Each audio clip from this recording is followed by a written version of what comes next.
Promosi, promosi, promosi. Raya Haji dah makin dekat. Nak balik kampung dengan penuh bergaya? Nak tunjuk kereta baru kat saudara mara? Memperkenalkan Toyota Harrier G 2020.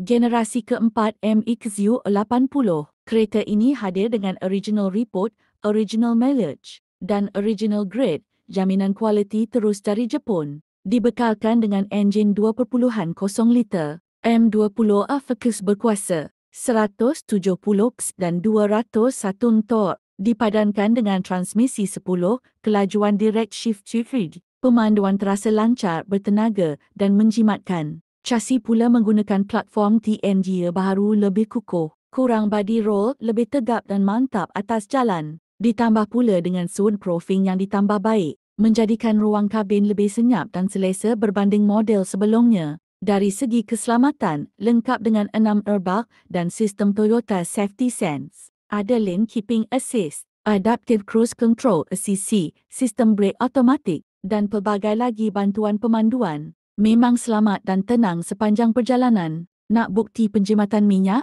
Ini pengalaman sebenar. Dari Port Klang ke Muar, lebih 200 km perjalanan. Hanya guna RM30 minyak. Isi masa lampu reserve dah menyala sampai Muar, baru lampu minyak menyala semula. Bayangkan enjin 2.0 liter boleh pergi sejauh tu dengan kos serendah itu. Toyota Harrier G gabungan gadget, kuasa, teknologi dan penjimatan. Sesuai untuk yang nak bergaya masa raya, tapi tetap jimat dan selesa sepanjang jalan. Berminat, hubungi saya. Nabil di 017 tolak 7,145,604. Ingat kereta Rikun, ingat Nabil.